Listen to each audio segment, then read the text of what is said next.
Hello Udemy, I am Shazad Ahmed from Checksy.com. Today we are going to discuss about the height and the width in the CSS. We are working on the CSS as you know. Now, how can you use the height and width? First of all, what is height and what is width? As you know, the height and the width, also the property, are used to set the height and the width of a particular element. For suppose, I have to add the comment here so you can easily get my code. Okay, I also add the comment here. Okay, now refresh the page. If I'm saying this is my div,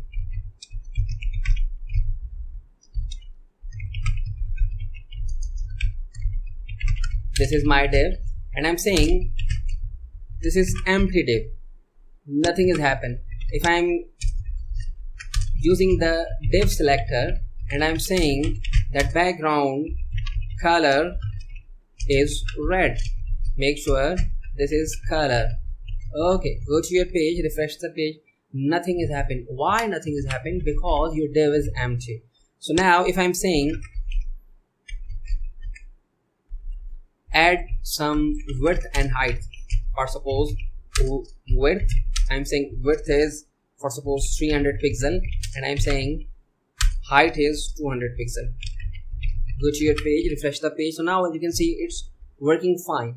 Okay, you are adding 300 by 200, 300 width, 200 height. So you can also add width and height property to any element. For suppose if you are saying that this is the paragraph, we always use the width with div. I'm saying this is the paragraph, this is my para. Sorry, you don't need to add the colon here.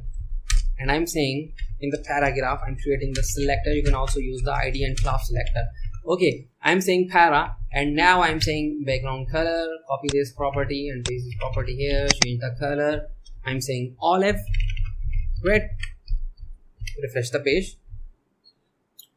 This is your olive color. So by default, it's showing you the 100%. I'm saying add the width 100 pixel and the height is also 100 pixel.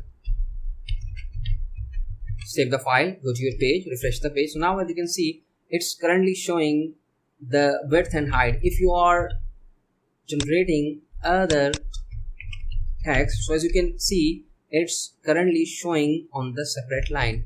And now if you are using the 100%, that means it's automatically adjust with your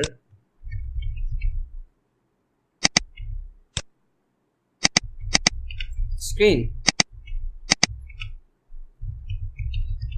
Save, refresh the page, save your file and then refresh that. So now you can see it's showing 100%. Okay, so I think this is enough for today. In the next lecture, we are going to cover some other topics from the CSS. Thank you.